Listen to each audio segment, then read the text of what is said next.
C'est dans cette carrière située à Châteauneuf-les-Martigues, dans les Bouches-du-Rhône, qu'ont été produits les matériaux de carrière à partir de roches. Ces matériaux ont servi pour réaliser le remblai d'assises sur lequel doivent reposer les 18 caissons fabriqués à Marseille.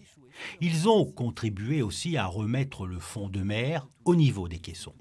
Au total, ce sont un peu plus d'1,5 million tonnes de matériaux extraits de cette carrière. Il faut à peu près 5 mois pour terminer ce remblai, 1,5 million tonnes, qui par la suite va être en fait vibrocompacté.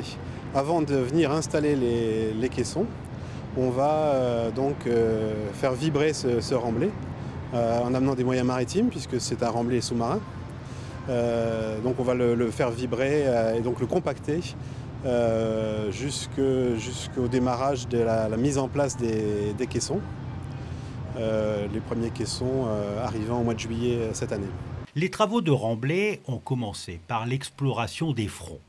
Lors des explosions, des roches brutes et volumineuses ont été extraites. Ces roches sont passées ensuite dans ces machines, appelées concasseurs. Ces concasseurs ont transformé ces blocs rocheux.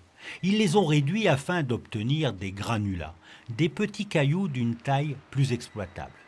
Le remblai de l'extension en mer de Monaco devait être constitué de matériaux allant de 20 à 180 mm de diamètre.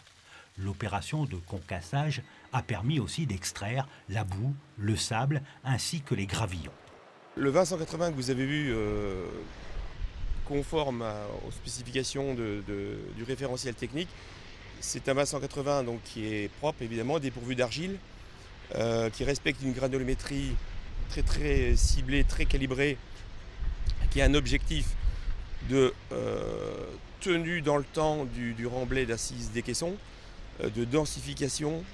C'est un remblai qui a nécessité de nombreuses études pour mettre au point la granulométrie du 20-180 qui est réalisée ici, pour garantir justement une assise réellement fondée dans le sol marin sur le substratum. Les granulats produits ont ensuite été déversés dans une trémie, une sorte de grand entonnoir, avant d'être acheminés sur ce convoyeur, pour passer dans une installation de lavage, et ce, pour limiter leur impact sur l'environnement. 7 km de tuyauterie ont été nécessaires pour alimenter l'ensemble du site en eau. Une fois lavés, les granulats ont été stockés avant d'être déversés dans les bennes des camions. 44 camions en rotation transportant chacun 30 tonnes de granulats. Direction Fos-sur-Mer, à une 50aine de kilomètres de Châteauneuf-les-Martigues.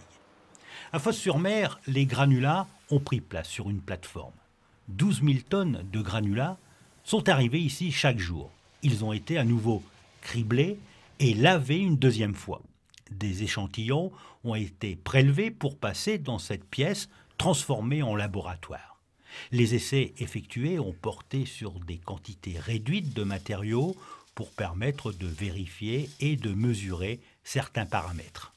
Je contrôle la granulométrie des cailloux avant le chargement de bateau. Donc ça veut dire savoir si les cailloux sont de bon calibre finalement. Tout à fait. De bon calibre et de qualité, ouais.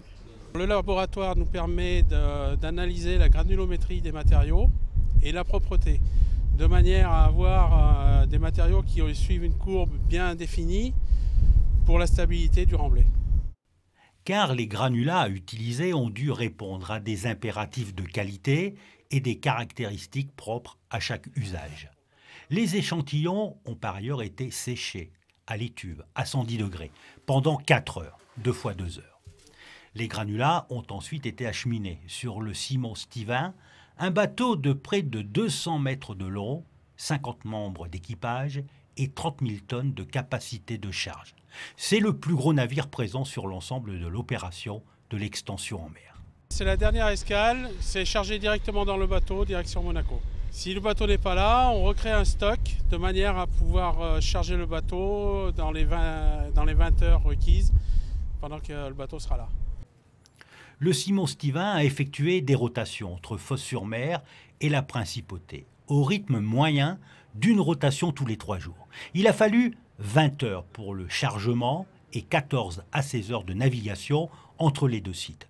Au total, une cinquantaine de rotations ont été nécessaires pour acheminer l'ensemble des granulats.